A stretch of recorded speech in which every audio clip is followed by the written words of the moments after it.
And welcome to The Verdict. Mick Cornett with Kent Myers. Glad you're with us for another show here in 2010. And today we're going to learn about hearing loss. Yes, we think that's a growing problem, particularly among our young people. And we've got someone that's going to come join us from the Hough Ear Institute, tell us all about it and how to avoid it. So turn down that loud music and turn up The Verdict, and we'll hear about hearing and hearing loss today on The Verdict.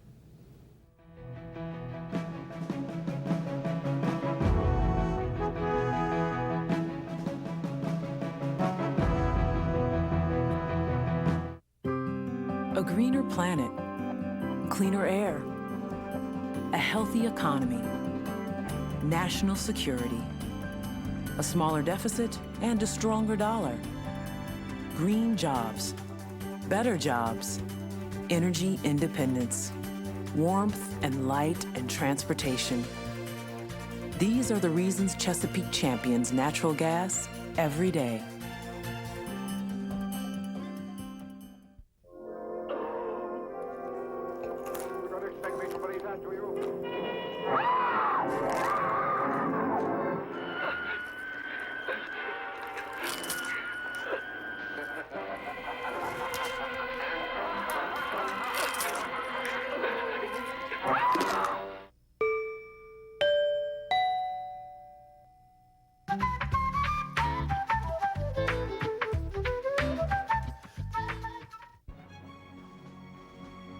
Wilsey, Meyer, Eatman, Tate.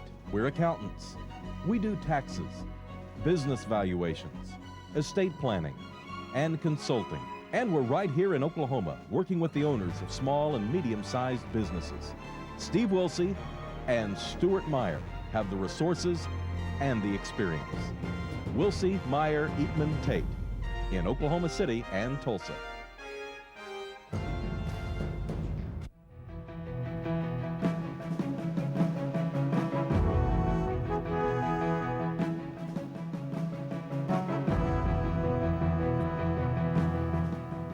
Welcome back to The Verdict. Mick Cornett with Kent Myers, and Kent's going to introduce today's guest. Really pleased today to have Dr. Richard Kopke joining us. He is the CEO of the Hough Ear Institute here in Oklahoma City. He did his undergraduate and his medical work at the University of Washington. He is board certified in otolaryngology. Did I get that right? Yes, sir. I practiced. He has served for 26 years in the military. He's an expert in inner ear medicine, and he's here to talk to us today about hearing and hearing loss and what can be done to prevent it. This is his first visit. I hope you'll come back, Doctor. We're sure glad to have you here on The Verdict. Well, thanks for having me here. I'm really excited and glad to be here. And thanks for bringing up this topic of hearing loss and noise-induced hearing loss. Specialized training, to say the least. Your background in the military, I think, probably has a large impact on the people that are serving us. But you know, there's just a lot of issues going on today with people sticking things in their ears to hear something louder than may be good for us. And I think that's one of the reasons that we have you on the show, to kind of explain whether or not we're damaging ourselves permanently or whether or not it's harmful. Well, that is one of the growing concerns for our young people, are these personal listening devices like MP3 players. It seems like there's a growing epidemic of hearing loss in young people through the use of these MP3 players and such, which can be potentially damaging. Dr. Hull from Wichita State University estimates that maybe as many as 75% of high school seniors have the beginning of some permanent hearing loss due to loud noise exposure. Other estimates suggest 20 million young people between the ages of 6 and 19 throughout the U.S. have some degree of hearing loss caused by loud noise. And these devices can certainly put out noise in a damaging range in the area of 100 to 105 to even 115 decibels. So it's a real concern. Tell us, before we get to that in any more detail, and I want to get in more detail about it, tell us about the Hough Ear Institute. What's its mission, where you're located, who's a part of it? Happy to do that. Hough Ear Institute is located just south of Baptist Hospital, and we're a nonprofit organization. We are a center of excellence at Integris Health, and our mission statement basically is guided by Christian principles. We strive to discover new ways to help people have better hearing and balance through research, education, and service to humanity. And so we work hand in hand with 5 ear surgeons. I'm one of the 5 ear surgeons. And we do a variety of ear surgery to help restore people's hearing. And we work hand in hand with speech pathologists and doctors of audiology with the Cochlear Implant Clinic to be able to restore hearing to babies and ranchers who are 93 years old that have the most severe and difficult to treat hearing loss. We have a team of about 10 researchers, and we're actively doing basic science research to develop a pill to treat noise-induced hearing loss, to develop cures for hearing loss by regenerating the inner ear nerve endings or sensory tissues, and research to deliver drugs to the inner ear using kind of a technical nanotechnology approach. In addition to that, we have fellows from foreign countries that live in our homes for 2 or 3 months, and we train them in advanced techniques of ear surgery so they can go back and help their country members. And then we've been able to help dispense about $4 million in equipment and medical supplies and surgical supplies to some of these countries as well. So we've been able to influence over the years probably people from 85 different countries over the years. And we're funded generally through basic science research grants for our research, and then through charitable donations. Let's take a look at some of these graphics that you brought along that I think might help explain. If you would, explain, I guess, in general, how we hear, and secondly, how we damage. What happens when damage occurs? Let me just scoot around here a little bit. Okay. Well, basically... Let me back it up here for you. There you go. Thank you. Basically, the outer ear and ear canal collect sound waves which vibrate the eardrum, and the eardrum vibrates these 3 little bones of hearing. And then the last little bone of hearing vibrates the fluid in this inner ear organ known as the cochlea. It's called the cochlea because it looks like a little snail. And then if we go to... Well, if there's damage, does any of the damage show up in these parts of the ear? Most of the damage occurs in the cochlea. If there's an explosion... of the fluid? If there's an explosion that someone's exposed to... you mean like a bomb or artillery? Well, more like a bomb, then the eardrum can be ruptured. But generally, most of the damage occurs in the cochlea. What about from loud music or In the listening to it? cochlea. That would, and it would be very slow, or would it happen one day? Would you obviously know one day that you lost some hearing? If the noise is very loud, you might know right away. You'd have muffled hearing and you'd have ringing in your ears. If you have ringing in your ears that lasts for more than 30 minutes, you've probably done a little bit of permanent damage to What your is the ringing? What's causing the ringing? It's a great question. It's still something that's being actively studied. But these nerve endings in the cochlea are damaged, and rather than just go silent, they tend to generate these abnormal noises that we call ringing. Okay, let's bring up the second picture, and I don't think it's upside down, but it might be, which would show a little bit of my science know-how. Well, this is a higher power view inside the cochlea, and people may have heard of hair cells, but there are these 3 rows of outer hair cells, 1 row of inner hair cells, and they're called hair cells because they have these little bristles or rods on the surface. Now, are we inside the skull at this point? We're inside the cochlea, which is inside the Okay, let's skull. show this again. So we're going beyond this? We're going inside Okay, of we're this going at higher inside power. here in the next graphic. Okay. Right. And so these critical little cells, are about 30,000 of them, pick up the vibration of the fluid and then release a chemical that sends a nerve impulse to the brain. loud noise essentially overworks the cochlea, overworks these little hair cells, and in overworking them, toxic waste products are produced. One name for these toxic waste products is free radicals. And these toxic waste products damage and destroy these hair cells. Once the hair cells are destroyed, they're gone forever. They're never They don't regenerate. restored. That, They that- don't see, I think that's regenerate. interesting because most people think that the human body can be, you can fix it or it will rejuvenate itself. And you're saying in this case, it's not happening. It's not If you happening, damage right. this part, you're just out of luck. Once it's gone at this point. Okay, and now is there a chance that sometime in the future science would be able to figure that out, or is that something you shouldn't count on? Well, we're actively working on that along with other researchers throughout the world, and there have been some recent breakthroughs. So I think there is hope, maybe in the next 10 years, that some of these hair cells can be regenerated. That can't be a very pleasant experience, though, to get that far into the year and starting to do any work. We're kind of trained to do ear surgery so that we can, work in these realms carefully without causing too much damage, but it is tricky. We're going to take a break and come back. We're visiting with Dr. Kopke on hearing loss. We'll be right back on The Verdict.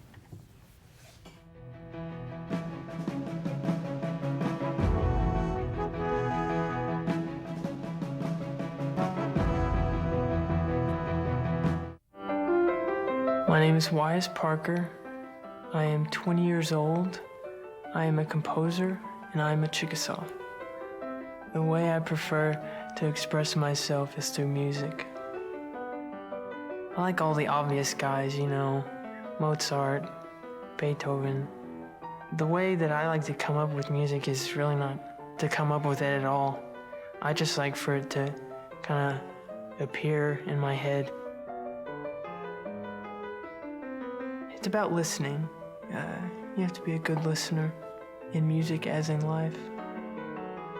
I would say the Chickasaw Nation stands for its people. I would want to be known as a Chickasaw composer who is trying to do great things with music. With all the opportunities that the Chickasaw Nation is offering its people, it's a great time to be a Chickasaw. Home values are down in some states, but not in Oklahoma. Oklahoma's home values have increased 4.2% during the past 12 months. Unlike some states where home values have decreased as much as 20%. Good thing you're in Oklahoma. There may be real estate problems in some states, but there has never been a better time than now to buy or sell a home in Oklahoma. One of the most affordable states in the country, Oklahomans are buying and selling homes every day, and an Oklahoma Realtor can show you how. Good thing you're in Oklahoma. Okiwani is an Indian name for a place where children play. When we obtained the camp, we found a lot of oil debris left in the woods. We saw a commercial about how the oil and natural gas industry cleans up old oil well sites. We called the OERB and they agreed to remove tons of concrete and steel. It didn't cost us a thing. Thousands of children have left their footprints on this land. Thanks to the oil and gas industry, they will for a long time to come.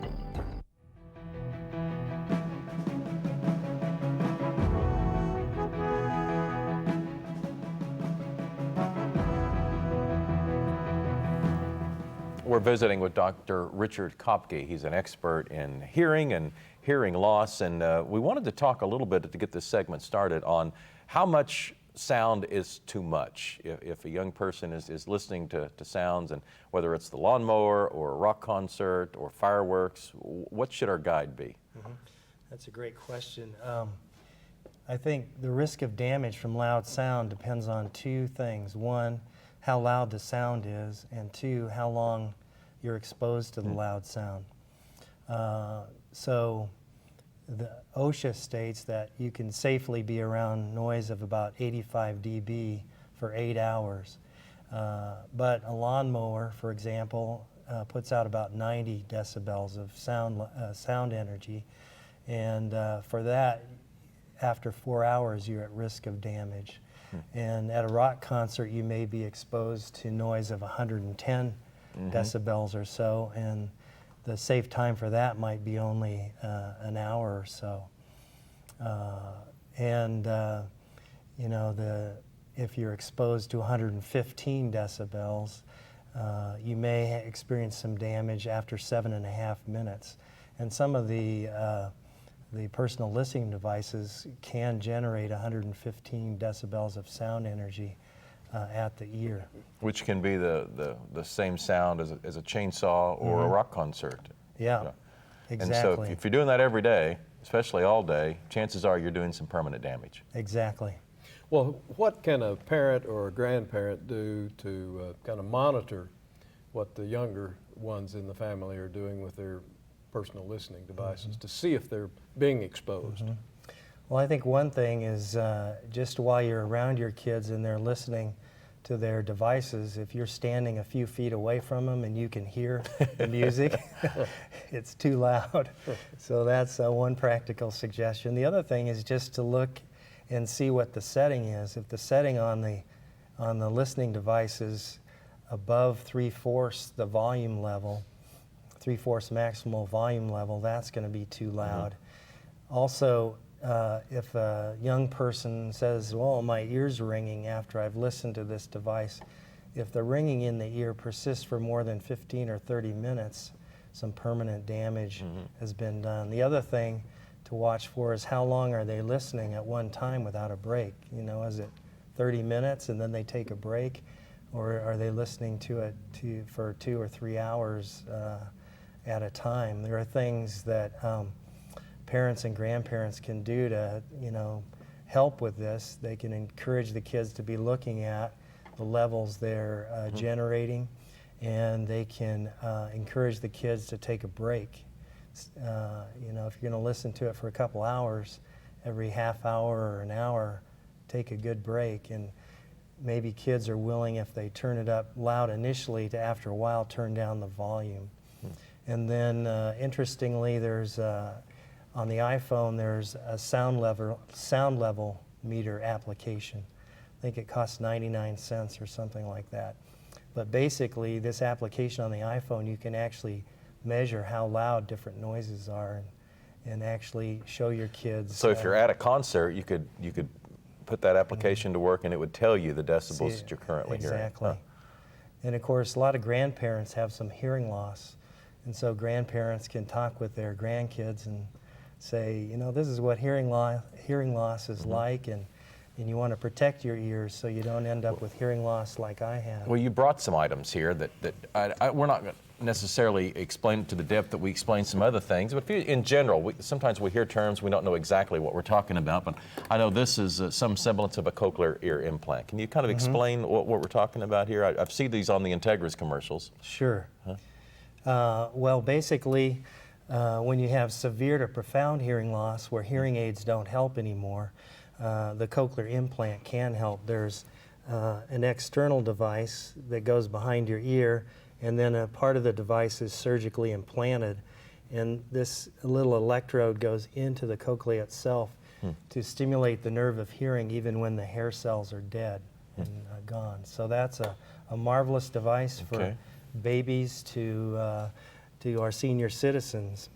This goes with, you know, when we think of hearing aids, we think of these big hearing aids that our grandparents had that they sort of This is pretty small here. in the drawer, but these new hearing aids are getting smaller, they're more comfortable, they work better, and you can configure them so that you can use a Bluetooth capability. So you can have your cell phone go directly to the hearing aid, or your television can go directly to the hearing aid. So it's cordless.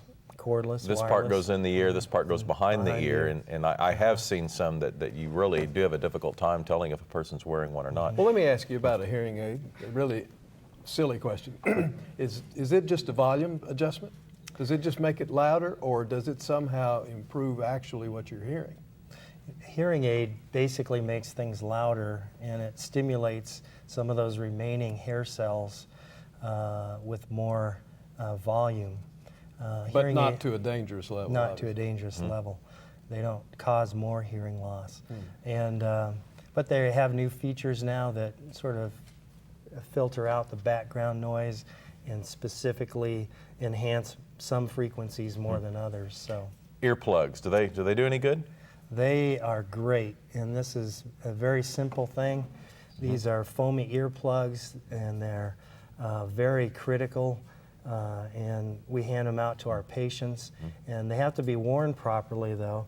And for this type of foamy earplug, you make it very tiny by squeezing it in your fingers, and then it should be placed well within the ear canal, and then it expands. It expands back. But if it's sort of hanging out like that, it's not doing much good. Well, does the mayor need a set of these to go to a Thunder game? Probably the city council meetings is when I would need one more than any other time. Or a maps debate? Yeah, it could be, but they are effective. But you know what's interesting, and the reason we got interested in research regarding a medication that could treat noise-induced hearing loss is that the military noises that our troops are exposed to in the 160 decibel range are so loud that even with hearing plugs and earmuffs, the loud noise goes right through the skull and still causes hearing loss. And so these are definitely key, and we recommend them all the time. But with really loud noises, they're not completely adequate. We're an aging community. People are living longer. Is that good for business, or do people live longer and their ears give out before the rest of them? They do. That's a great point. About 35% of people over age 65 have some significant nerve hearing loss, and about 50% of those 75 and older. So it really becomes an increasing problem in our senior citizens. And you know, people with hearing loss struggle more in school.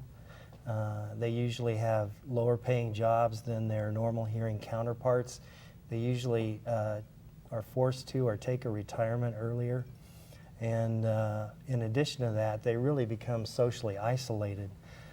They get tired of having to ask people to repeat themselves, and they just say, well, I don't want to bother going to see my family anymore or my friends.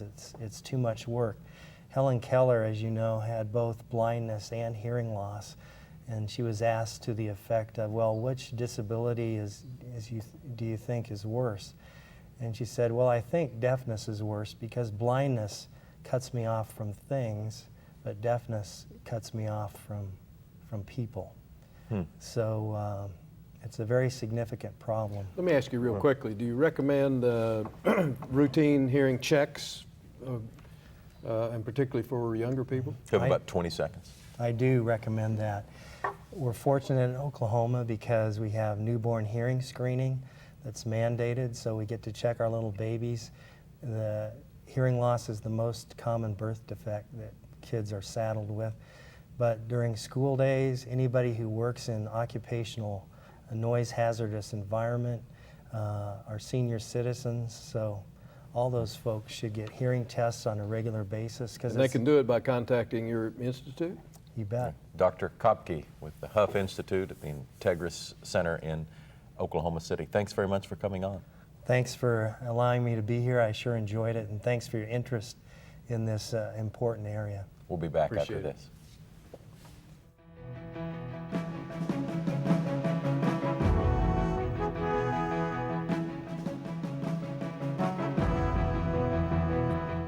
It's time to meet the new people in power. The people responsible for our energy future. It's you. It's me, all of us together. From now on, we're the people in power. OG&E will supply the power. It's how we apply the power that counts. We've got to use electricity smarter, Wiser. cleaner, Better. So we've got to be informed. Equipped. Prepared. committed. From now on, look, nobody wants to waste energy. Nobody wants to build new power plants. Nobody wants to pay more for electricity. But nobody wants to give up their way of life. We don't have to. If we just use positive energy together. I'll take advantage of off-peak hours. That means cutting energy use from 1 to 7 every day. Every day. I'm going to sign up for more and more wind power. We'll take advantage of the high-tech tools coming soon from OG&E. OG&E can't do it alone. It's you and OG&E working together. Find dozens of ways you can help at OGE.com. A positive energy future is in our power. Together.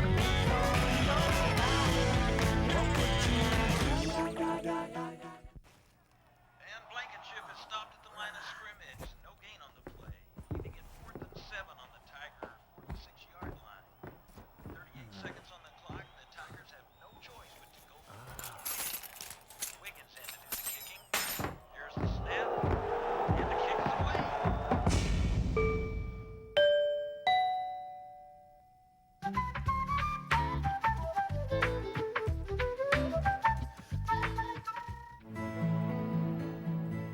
The good life comes naturally to Tulsa, where nature's beauty is matched with an eye for aesthetics. A legacy of neighborhoods graced with lawns and landscaping and handsome homes. A place that seems to have patented an ideal lifestyle. Bank First is loyal to the quality of life Tulsa assures its citizens, to the priority placed on education, culture, and growth. Loyal to builders who transform raw land into residential charm. Developers who see opportunity and add vitality to Tulsa's economy. Bank First serves both enterprise and private lives that need a loyal partner. It's how we help nurture this city's very good life. Bank First. Loyal to Oklahoma. Loyal to you. The Journal-Record is pleased to be a sponsor of The Verdict. The Journal-Record, since 1903, the best source of Oklahoma business news and legal information. And for almost 30 years, Oklahoma political, government, and business leaders have turned to the McCarville Report for accurate, reliable, inside information. Visit the McCarville Report online.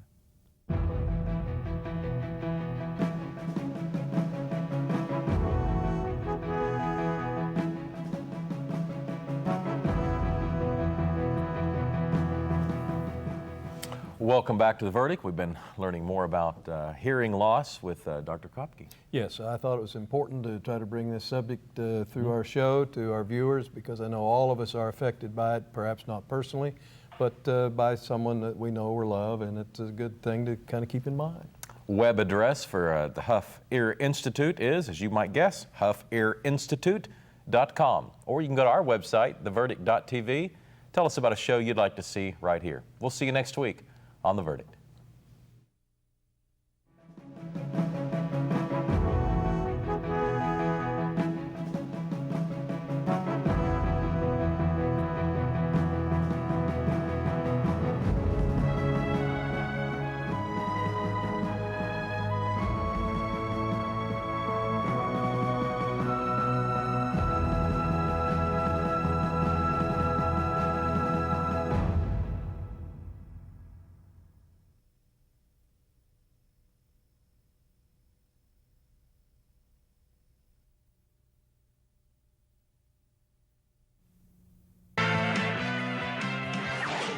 The preceding program was produced exclusively for the Cox Channel.